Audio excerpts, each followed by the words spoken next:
So how many of you guys live far from home? Raise your hand. Very far. So I live very, very far from home. And for Thanksgiving, I went back to Arizona, made the whole 6-hour drive there. And every year Thanksgiving, it's been a huge highlight for me. Every year I take some of my friends from here back home. We spend a couple days, just like live it up, sleep in, stay up super late watching movies. This year we watched all Stranger Things.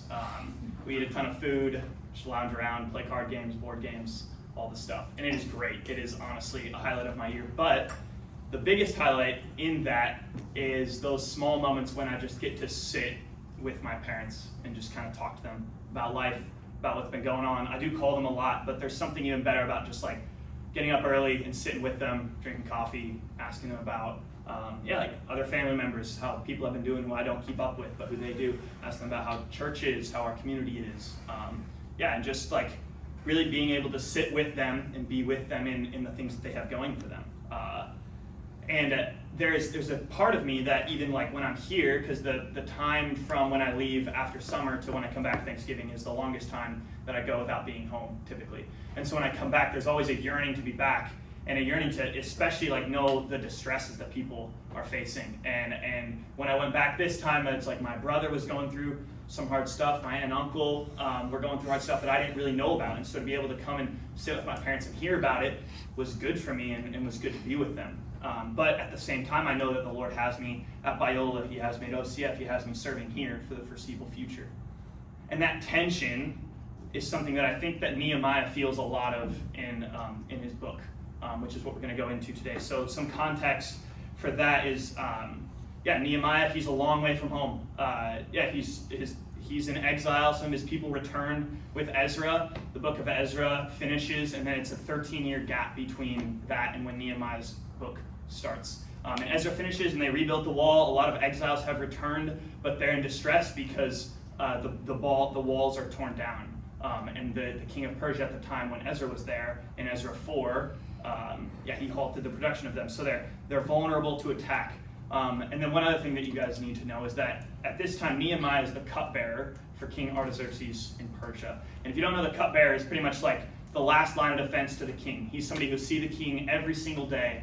Somebody, in order to get to that position, you have to be wise. You have to be shrewd. You have to make good judgments of character for people to put them in the service of the king. You're seeing the king every single day, so you have to know how to keep it together. No matter what's going on in your personal life, you keep it together and you serve the king like you know how to serve him. And there's a lot of trust between the king's cupbearer and the king, because if something goes bad for the cupbearer, bad news for the king.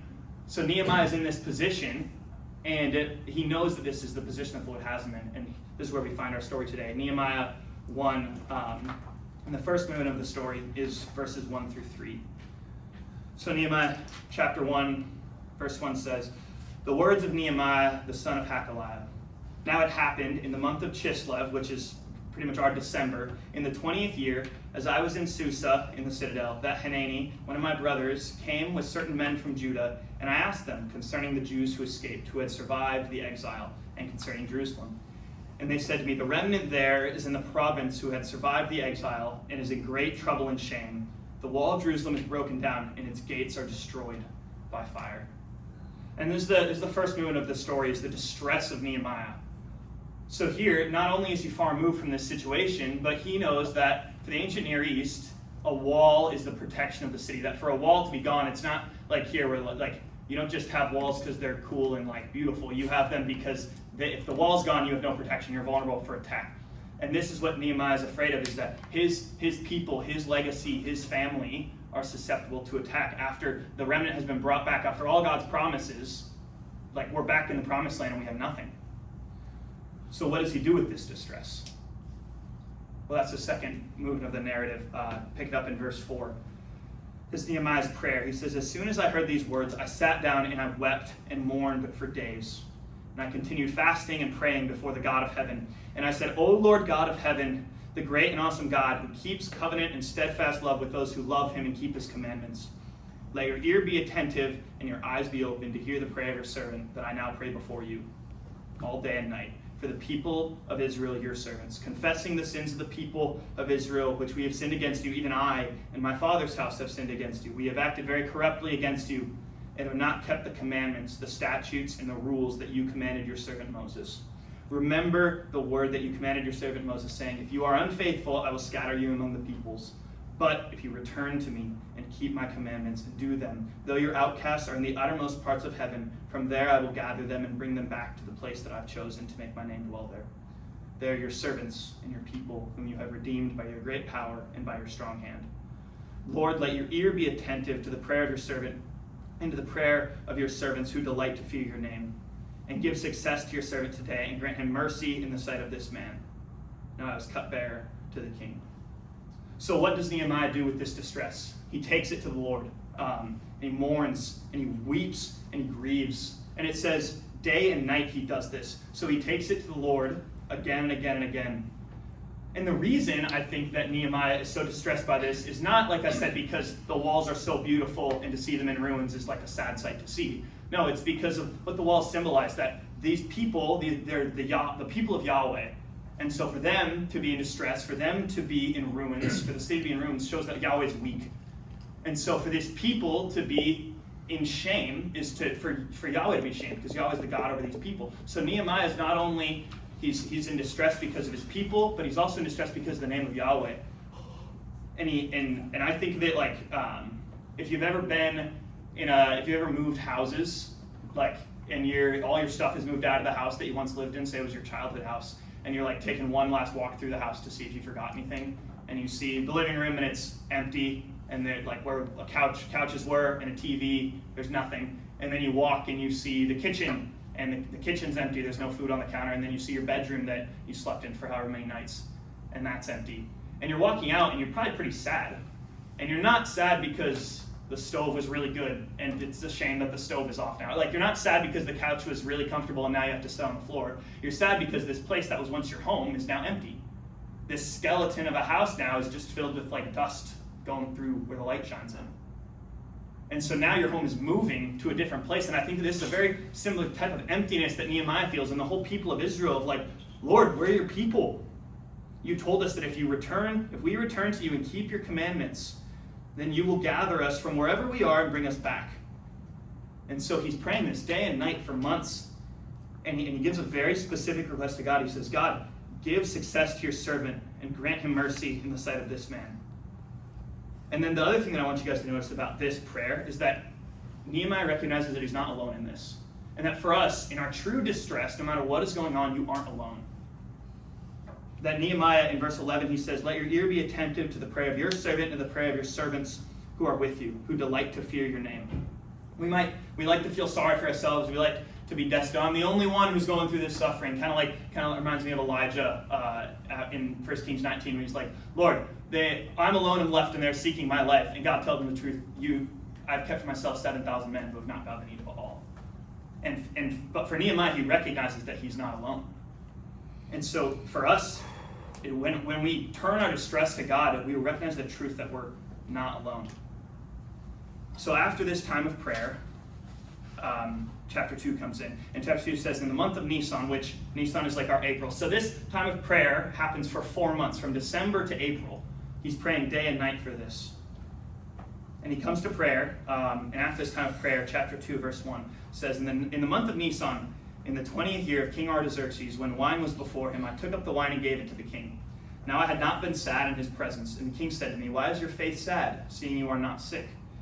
This is nothing but sadness of heart. Then I was very much afraid, and I said to the king, let the king live forever. Why should my face not be sad when the city, the place of my father's grave, lies in ruins, and its gates have been destroyed by fire? Then the king said to me, what are you requesting? So I prayed to the God of heaven. I said to the king, if it pleases the king, and if your servant has found favor in your sight, that you send me to Judah, to the cities of my father's graves, that I may rebuild it. And the king said to me, with the queen sitting beside him, how long will you be gone, and when will you return?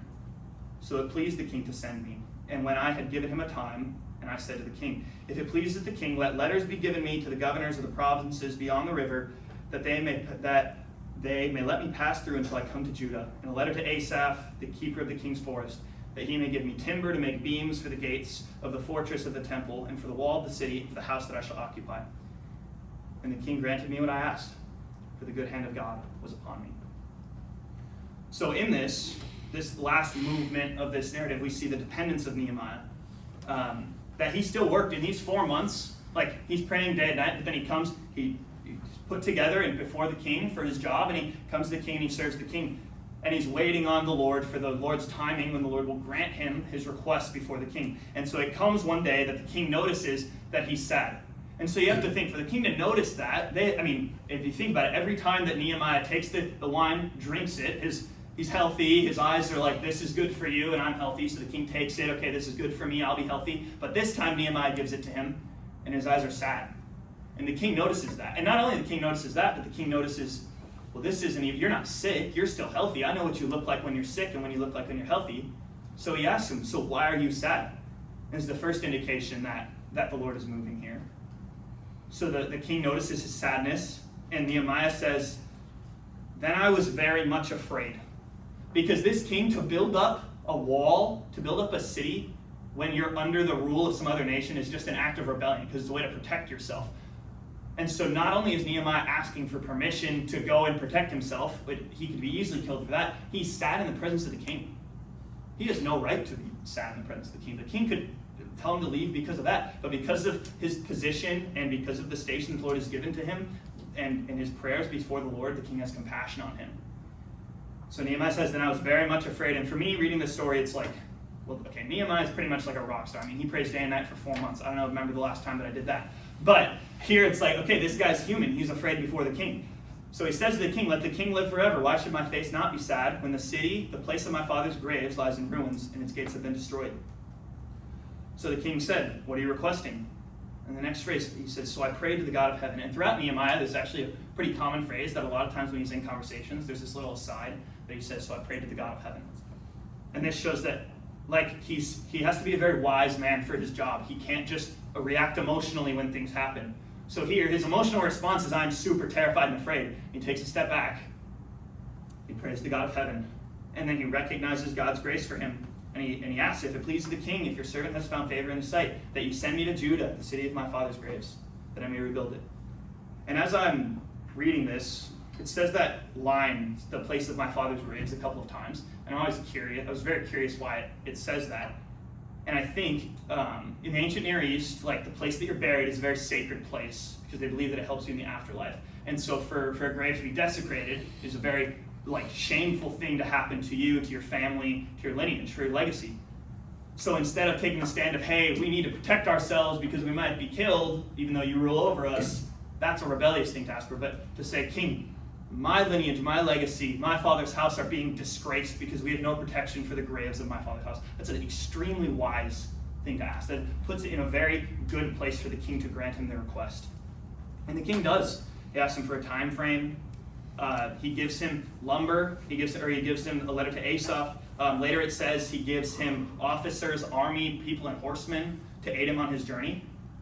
And so for all of this, you see that God's hand was in this entire time. And that's what Nehemiah recognizes at the end of verse 8. It says, and the king granted me all that I asked, for the good hand of God was upon me. So Nehemiah has no problem acknowledging, I need to do all that I can for this situation. I'm going to pray day and night for 4 months. I'm going to choose my words and my strategy very carefully before the king. And I'm still fearful of what the king can do. But I know that God is sovereign. I think for our lives, we might need a little bit more of that. Yes, I know that this situation is rough, and I'm going to do all that I can. I'm going to pray my heart out, and I know that God is sovereign. And I think that Nehemiah, this story, balances that so well. And honestly, this is a fairly simple story. Like, there's like a classic Bible story. That Nehemiah is in distress, the name of Yahweh is being defamed. Nehemiah's position, his situation makes him able to make a difference. He prays day and night. Yahweh answers him through compassion. And what's crazy, so the wall, later in Nehemiah, is constructed in 52 days. And Nehemiah, 4 months of prayer, it's like 120 days. So his time of prayer is over double the time that the wall was actually taken to be constructed. And if you look even at his prayer, it's not like a crazy prayer either.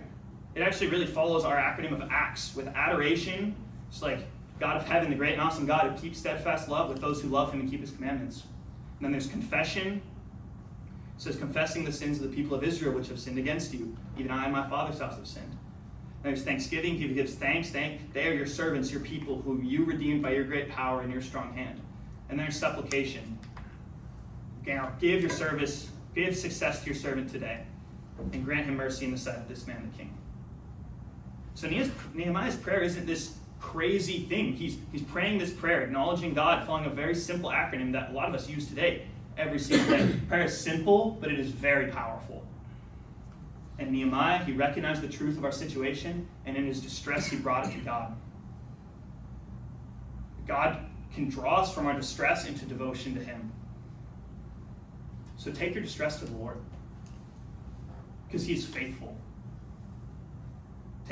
Just like Nehemiah did. Nehemiah, in his distress, he took it to the Lord, recognizing God's faithfulness to him. So what's your distress? For me, a lot of the stress that I've been facing this semester, and Brandon knows this, I've been deciding if I'm staying here in LA to work at OCF next year, if I'm going to go back to Arizona. Because a lot of my heart is in Arizona, and a lot of my longing is to be there. But in recognizing the ins and outs of that, it's like, well, is my desire, if you don't know, Arizona's a desert. And it's ugly. So it's like, well, I don't really, that's not really why I want to be there, is to just go sit in the desert, and it's really hot. And I'm not crazy about just living back with my parents' house. I'd rather be moved out and live with my friends. That's not the reason. The truth of it is, I want the connections that I have there, I want those relationships to be sustained in a present way. And in praying about it this semester, the Lord has very much given me times of connection with them, given me times to return, like Thanksgiving coming up over Christmas. Given me a lot of things in common with my parents, a lot of ways that I can talk to them. And so in this distress and bringing it to God, God was faithful in providing me with answers.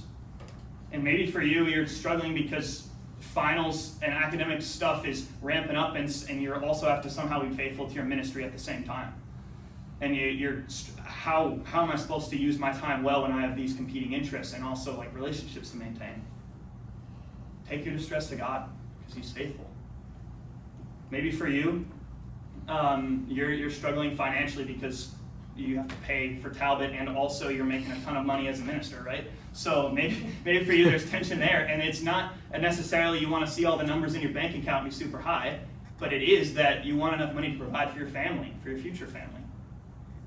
So take it to God. Take your distress to God, because he's faithful. Maybe for you, you're under the expectations of pastors and ministers over you, and they expect a lot of success in your ministry immediately. They expect you to have so many people, do however many hours, and that's exhausting for you. Take your distress to God, because he's faithful and he hears you. And in conclusion, I really have been wanting to use this analogy for a long time, so I'm going to use it now. So if you have ever seen Lord of the Rings, the Two Towers is probably the Lord of the Rings movie that I've watched the most. And my favorite line from the Two Towers comes right before the Battle of Helm's Deep. So if you don't know, there's getting attacked by this force of 10,000 enemies. And Aragorn, who's the king figure in Lord of the Rings, he just before that, and this part isn't in the books, he fell off a cliff, and everybody thought he died, but he had this relationship with a friendship with a horse who came and saved his life, and so the horse carries him back. And so the movie embezzles that, but or embellished that. So he's now coming back to the temple, and he's all bruised and broken and beaten because he fell off a cliff and all this kind of stuff. And he comes and he just gets up immediately and starts helping everybody get ready for the war. And his best friend Legolas is there, and he's like, Aragorn, you need to rest. You're no good to us if you're half dead. But Aragorn, he literally doesn't rest at all. He just puts his armor on, and right before the battle, Legolas grabs him and he says, "Hey, we've trusted you this far, and you have not led us astray. Forgive me. I was wrong to doubt you." And I don't know why, but that line has stuck in my head for a decade. I don't know when the last time I watched, or when I first watched that movie. But it's God, I've trusted you this far, and you haven't led me astray. Forgive me. I'm sorry for doubting you. And for the people of Israel, it's I prophesied that you'd be gone. Your remnant would be exiled, but then a remnant would return. I've led you this far. I haven't led you astray. Trust me. And for Nehemiah, it's look, your people have returned. The temple is rebuilt. And Nehemiah said, Lord, I trust you. Forgive me. I'm sorry for doubting you. Because God is strong enough for you to go to in your distress. So take your distress to God, because he's faithful.